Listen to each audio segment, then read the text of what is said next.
Hey everybody, welcome back to the channel. Today, since the weather's getting colder and there's snow on the ground, I thought we'd take a look and answer the question of, is a wood boiler worth the money? So boy, they sure are expensive. And when people find out what you may have paid for one, they're probably going to ask the same question. So let's take a look at some of the numbers, and specifically for my house, and we'll see if it makes sense.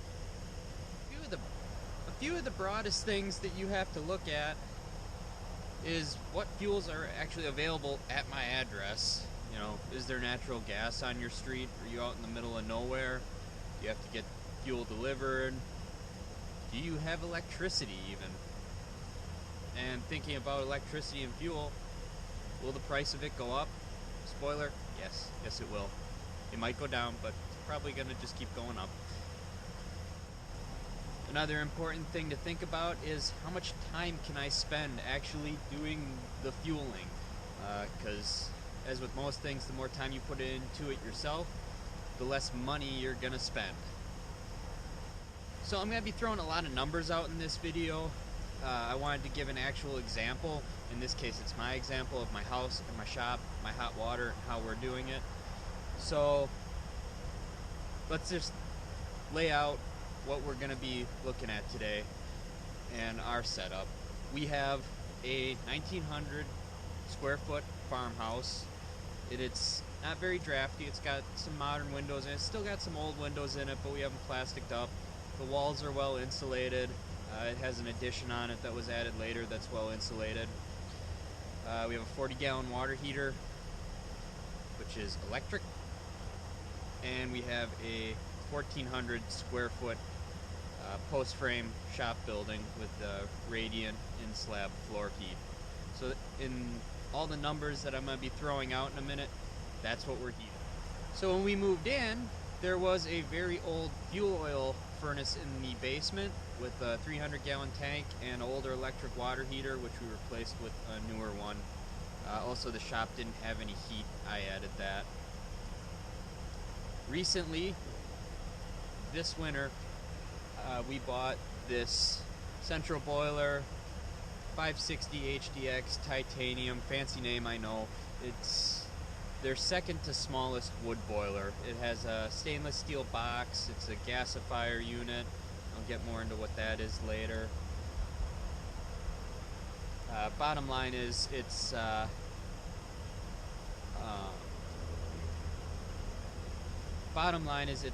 the smaller size of what we would need for a boiler. We could have gone up to the next size bigger, but we got a deal on this one, and it's doing just fine.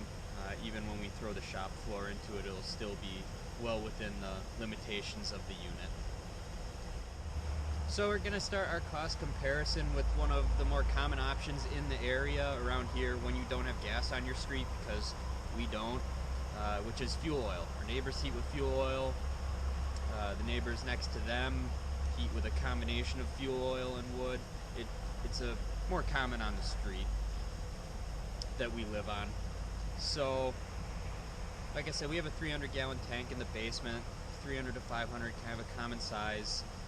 So you will have to get that filled up more than once a year. The numbers I'm about to throw at you come from research on the internet, as well as talking to my neighbors that run fuel oil. And the average for a home of our size would be about 700 to 900 gallons of fuel oil in a winter. And that's just for heating. They all have electric water heaters as well, so you'd have to add your hot water heater bill on top of that. And the reason I'm throwing the hot water heater in there is because with the wood boiler, we are heating the water as well as the house and the shop with that. So, when we look at the numbers for fuel oil, the current price as I'm making this video is $2.92 a gallon, and fuel oil is very similar to diesel. It's a light oil. They're almost the same. So the final costs, if you're running 700 to 900 gallons of fuel oil to heat your house for we're going to call it a 140-day heating season, which is on average how long we would run a boiler full time.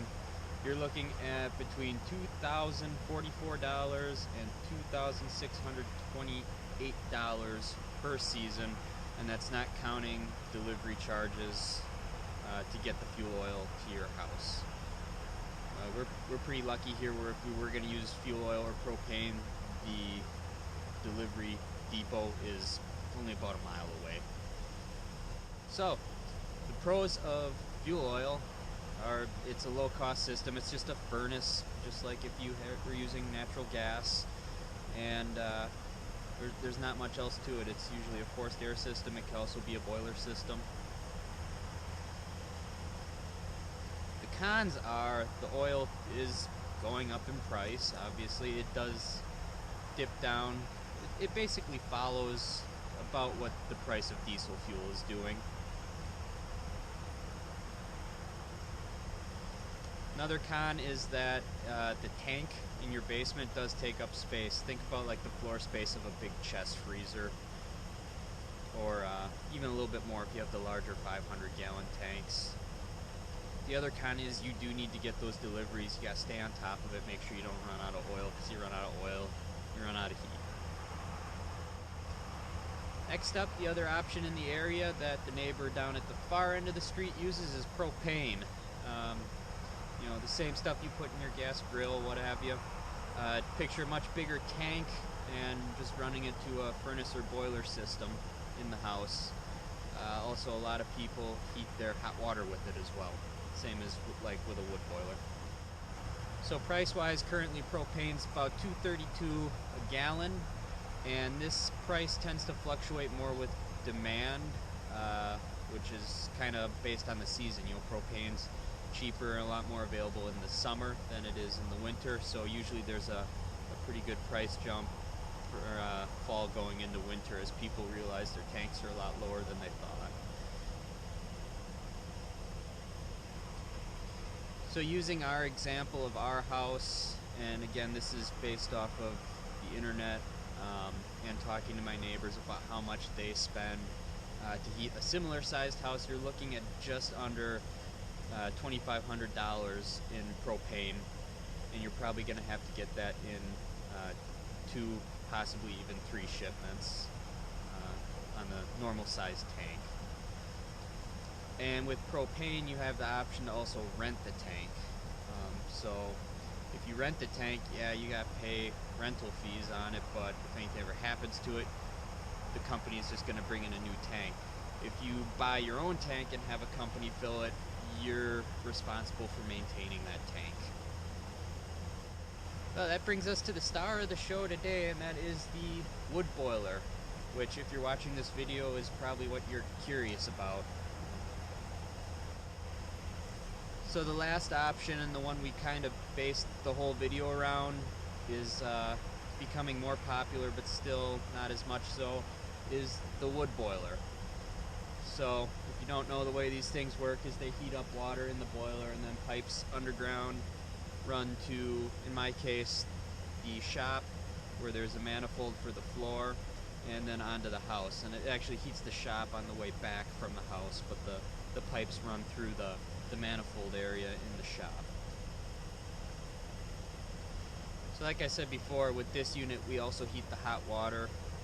It goes from the boiler to the water heater to the forced air furnace, then back to the shop. And right now it's all just on one line. So originally when we moved in here, I picked up this real cheap from a friend who said it was in questionable condition, and as it turns out it was more questionable than I thought, but for the price he sold it to me, I'm not at a total loss with it. It's money I wish I wouldn't have spent on it, but hey, it happens. This is a older central boiler, 5036 Classic, and this is the old style of boiler.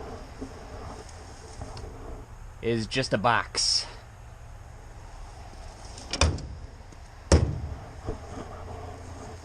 So in the US, the EPA's put out guidelines now, I think since 2015, and then they stepped them up last year more, where you can't put that old conventional style of boiler onto a house. You can still buy them, they still make them for shops and garages and barns, pretty much anything that isn't a living structure or residential. So when that one sprung a leak, I decided I'd had enough, and I went out and I bought a brand new one. And given those rules and regulations, I decided to step up to the gasifier type unit, which basically means that this has, you could almost call it an afterburner, where it forces the exhaust gases down through the coal bed, pumps them with more oxygen, it reignites it, it's got more heat exchangers in it. It's just a much more efficient furnace. The downsides to this furnace are that it's more complicated, there's more computers, there's more hatches, and your wood has to be seasoned. You can't throw anything in it like you could on the old styles of wood boiler. You can't just go throwing green logs in there. Now, if you remember my old fire making video from a long time ago at our last house, this wasn't a problem for me because I'd already been making good dry firewood for that insert we had, so I was used to it. And I already had a pile of at least mildly seasoned firewood ready to go.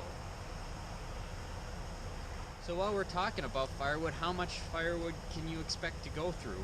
Well, by my estimations and how much I've used so far this year, which hasn't been particularly cold yet, but they're saying it's going to be a warm winter.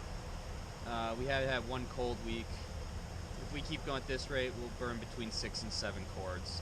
And talking with the dealer and other people who own these newer styles of boiler, yeah, that's pretty average.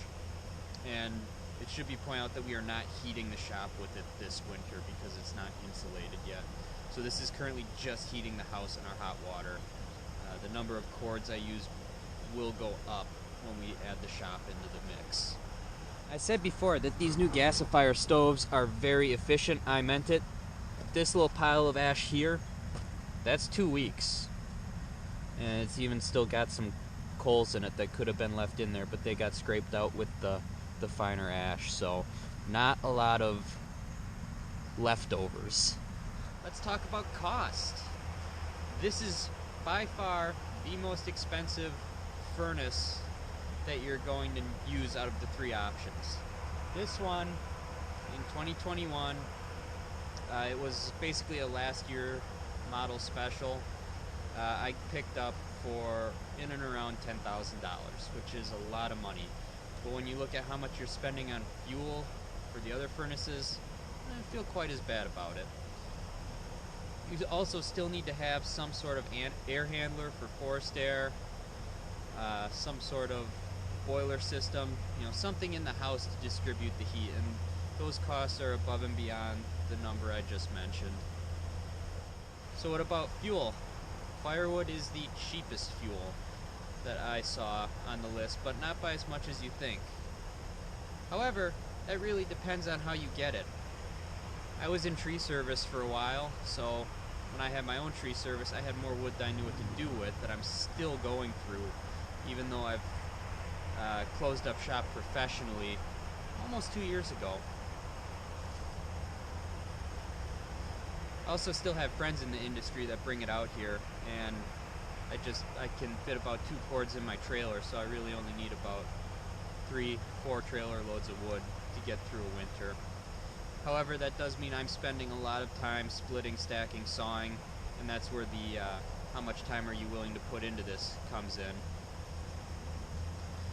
In this neck of the woods, if you're going to buy wood, season and split wood with deliveries going for in and around $300. There was some that was more, some that was less. And that's for a full cord, not a face cord. So if you're going to buy wood, you're looking at up around $2,000 for fuel. I think the exact number is like $1,950 to $2,100 for the example of my house. However, if you're going to make wood, your costs are pretty low. You need a little bit of fuel for your truck, registration of a trailer, if you're using a trailer. It could be as little as just having to go out buy a chainsaw and keep gas in it. So you're probably looking at less than $500 a year in costs getting your firewood. However, there is a much more substantial time investment. So the pros of the wood boiler are definitely You're not depending on a delivery service to come and get your fuel if there's bad weather or anything. You could have 2-3 years of firewood stocked up yourself easily. It also is really good at making hot water, and if the electricity goes out, it only takes you could put a small solar system on it even, it's not going to stop running. You'll still have heat. Get into high gear. What are the cons of it? Well, if you want to save money, you're going to make your firewood, and that's a lot of time. You have to come outside and load it up at least once a day. The maintenance of these is also probably the most intensive. You have to maintain your water and send in water samples to the manufacturer to make sure your warranty's up to date. You have to make sure the firebox stays clean and the lines stay clean. There's a lot more maintenance to it. So basically, I think the takeaway from this is if you want to be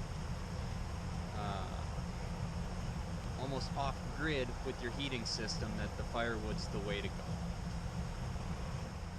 So what's the takeaway from this? Well, I think the one thing I really want to say is that not one video is going to answer everybody's questions. There's no one-size-fits-all answer. I shared the situation that I have, and it works really good for me. I put in a little bit of labor. If you've watched my firewood splitting video, I don't even own a log splitter. I just go out and I split for an hour once or twice a week, and I do that instead of going to the gym. And the lack of cost in fuel for me is going to pay for the wood boiler, hopefully many times over, so long as it doesn't have the same fate as the old 5036 up on the hill. I'm also pretty excited to see how efficient these new, more efficient models are and how they last, because so far it's been pretty cool. I'm amazed how little wood I'm putting in it so far this year. Well guys, if you found this video helpful, make sure to give it a thumbs up. If you didn't think it was helpful, if you didn't like my presentation of it, give it a thumbs down. It won't hurt my feelings. If you want to see more information like this and anything else pertaining to small farms, give the channel a subscribe. We'd love to have you. And as always, thanks for watching, guys. Hope to see you next time.